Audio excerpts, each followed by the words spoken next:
రెండు రకాలైనటువంటి అదృష్టాలు ఇవ్వాలి అనుకుంటే ఆడపిల్లగా వస్తుంది. ఒకటి, సాక్షాత్ లక్ష్మీదేవి ఇంట్లో పుట్టింది. అందుకే మగపిల్లవాడికి చేయడానికి అలంకారములు తక్కువ ఉంటాయి, ఆడపిల్లకి చేయడానికి అలంకారాలు చాలా ఎక్కువగా ఉంటాయి. ఆడపిల్ల ఇంట్లో తిరుగుతోంది అనుకోండి, లక్ష్మీదేవిది తిరిగినట్టే.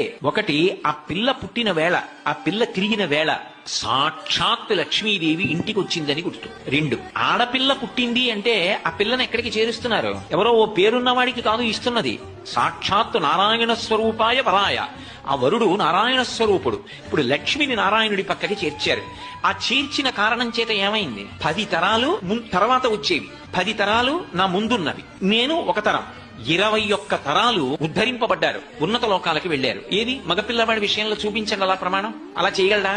సాధ్యం కాదు. అమ్మవారు అనుగ్రహిస్తే ఆ తల్లి, వీళ్ళని నేను విశేషమైనటువంటి ఫలితము చేత సత్కరించాలనుకుంటున్నాను అనుకుంటే ఆడపిల్లగా వస్తుంది. రెండు రకాలైనటువంటి అదృష్టాలు ఇవ్వాలి అనుకుంటే ఆడపిల్లగా వస్తుంది.